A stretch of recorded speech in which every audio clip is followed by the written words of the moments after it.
शेतकरी आक्रोश मोर्चाचा आज चौथा दिवस आहे आणि चौथ्या दिवसाची आज सभा होऊन सांगता होणार आहे। त्यापूर्वी सध्या लोणी काळभोरमध्ये हा जो मोर्चा आहे हा आलेला आपल्याला पाहायला मिळतोय आणि दुपारची जी न्याहारी आहे ती खरं तर अमोल कोल्हे या ठिकाणी करताना आपल्याला पाहायला मिळतंय। एकूणच गेले 4 दिवस हा दौरा सुरू होता। जुन्नर तालुक्यातील शिवनेरीच्या पायथ्यापासून या दौऱ्याला खरं तर सुरुवात झाली आणि आज पुन्हा हा जो दौरा आहे तो पुन्हा एकदा पुण्यात आलेला आहे। आपल्यासोबत खासदार डॉक्टर अमोल कोल्हे आहेत। दादा, आज तुम्ही दुपारची न्याहारी करताय, गेले 4 दिवस दौरा झाला, कसा झाला दौरा? हा शेतकरी आक्रोश मोर्चाला उदंड असा प्रतिसाद सर्वसामान्य शेतकऱ्यांनी सर्वसामान्य माता भगिनींनी दिला आणि ठिकठिकाणी शेतकऱ्यांनी हीच गोष्ट आवर्जून या दौऱ्याला पाठिंबा दिला की आमच्या जिव्हाळ्याचा प्रश्न आहे, आमच्या जीवनमरणाचा प्रश्न आहे। जो कांदा 40-50 रुपये किलोपर्यंत गेला होता तो आज 8, 10, 15 रुपये किलोपर्यंत खाली आला। म्हणजे परवा बीड जिल्ह्यातल्या एका शेतकऱ्याचा कांदा 1 रुपया किलोने विकला गेला। या पद्धतीने जी शेतकऱ्याच्या ताटात माती कालवण्याचा केंद्र सरकारचं काम सुरू आहे याविषयी शेतकऱ्यांमध्ये प्रचंड नाराजी आहे, प्रचंड रोष आहे। ठिकठिकाणी तुम्हाला खताच्या दुकानावर माननीय पंतप्रधानांचा फोटो बघायला मिळतो, पण या खतांवरती 27% सबसिडी कमी केली, त्यामुळे खतांच्या किमती वाढलेल्या आहेत। युरियाबरोबर लिंकेज केलेलं आहे, त्यामुळे युरियाबरोबर बाकीची खतं घ्यावी लागतात, त्याचा भुर्दंड शेतकऱ्याला बसतो। एकीकडे उत्पादन खर्च वाढत असताना कुठंही शेतमालाला चांगला दर मिळत नाही, हमीभाव मिळत नाही, याविषयी शेतकऱ्यांमध्ये प्रचंड रोष आहे, ठिकठिकाणी बघायला मिळाला। काल बारामतीमध्ये सभा झाली, त्या सभेच्या दरम्यान तुम्ही एक शब्द वापरला की वाघ मला खूप आवडतो, मात्र तो जर वाघ पिंजऱ्यात गेला तर पिंजऱ्याच्या आतून डरकाळ्या फोडतो, मात्र त्याला लोक दगडी मारतात। म्हणजे हे उद्देशून नक्की कोणाला म्हणायचं होतं? हे कोणाला उद्देशून नाही, यामध्ये शेतकऱ्यांचा एवढा आक्रोश असताना महाराष्ट्रातले मोठमोठे नेते हे शेतकरी आक्रोश मोर्चावर टीका करण्यात धन्यता मानतात, पण ते या मुद्द्यांवर बोलत नाही, ते केंद्र सरकारला जाब विचारत नाही आहेत। ही कुठेतरी खदखद आहे। म्हणजे ज्या नेत्यांना आम्ही वाघासारखं समजत होतो, बघत होतो, त्यांचं तिची वावरणं होतं, आज केंद्र सरकारच्या विरोधात ते बोलतच नाही आहेत। मग या संदर्भामध्ये हे फक्त हा संदर्भ होता, बाकी काही नाही। नक्कीच आपण पाहतो की हा आक्रोश मोर्चा गेले 4 दिवस सुरू आहे। शिरूर मतदारसंघानंतर हा बारामती मतदारसंघामध्ये आला। बारामती मतदारसंघामध्ये सुप्रिया सुळे तुमच्यासोबत होत्या, आता पुन्हा एकदा शिरूर मतदारसंघामध्ये आल्यानंतर सुप्रिया सुळे दिसत नाही आहेत।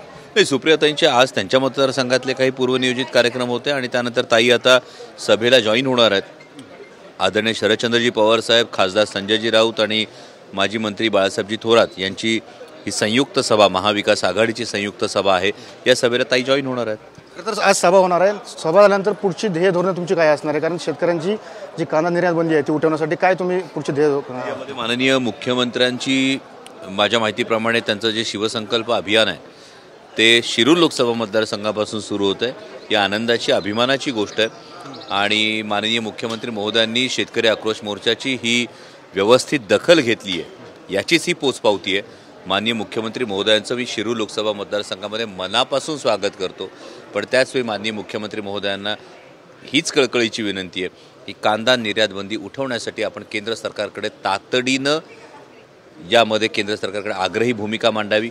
जितक्या तत्परतेनं आपल्या सरकारच्या जडणघडणीमध्ये किंवा पालकमंत्रीपदाच्या वादामध्ये किंवा इतर मंत्रिमंडळाच्या विस्तारामध्ये जितक्या तत्परतेनं आपण दिल्ली दरबारीचे दरवाजे ठोठावता, तितक्याच तत्परतेनं शेतकऱ्यांच्या प्रश्नासाठी दिल्ली दरबारचा दरवाजा ठोठावावा। शेतकऱ्यांना, दूध उत्पादक शेतकऱ्यांना सरसकट 5 रुपये अनुदान द्यावं आणि बिबट प्रवण क्षेत्रामध्ये आमच्या दिवसा 3 फेज लाईटचा पुरवठा करावा।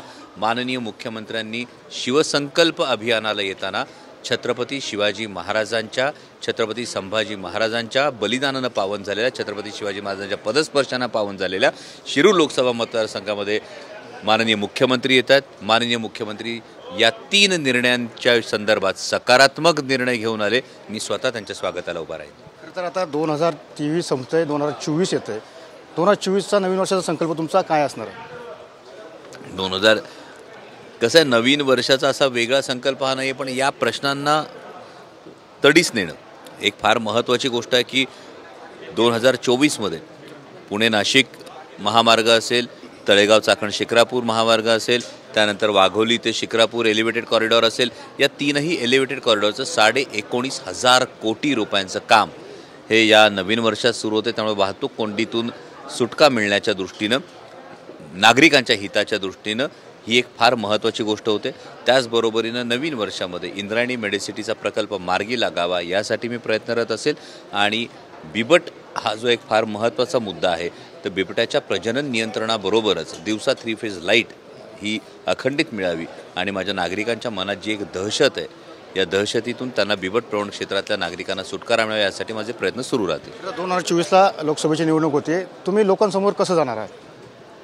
एवढी सगळे जी कामं आहेत आत्तापर्यंतची ही कामं आहेत आणि अजून निवडणुकीला वेळ आहे. मी खरंच राजकारणाचा असा विचार नाही करत. म्हणजे लोकांच्या कामाला जर आपण येत असू, लोकांच्या उपयोगी जर पडत असू तर त्या राजकारणाला अर्थ आहे. आज मी सांगतोय की 19,500 कोटी रुपयांचे प्रकल्प होत आहेत.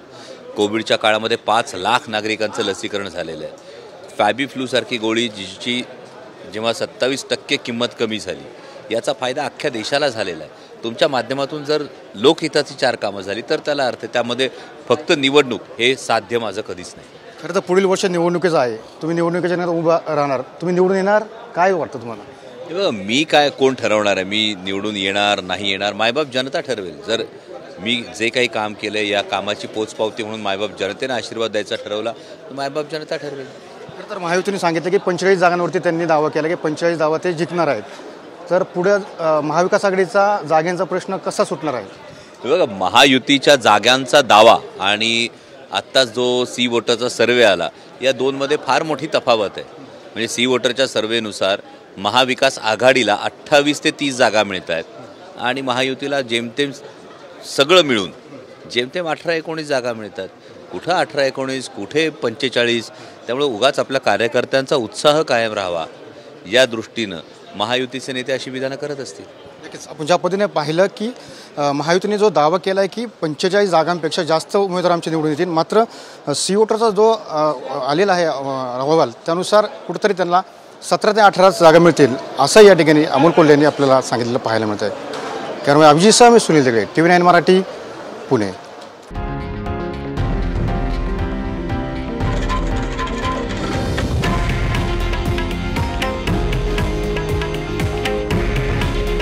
हे आहे देशातील नंबर 1 न्यूज नेटवर्क आणि आपण पाहत आहात TV9 मराठी.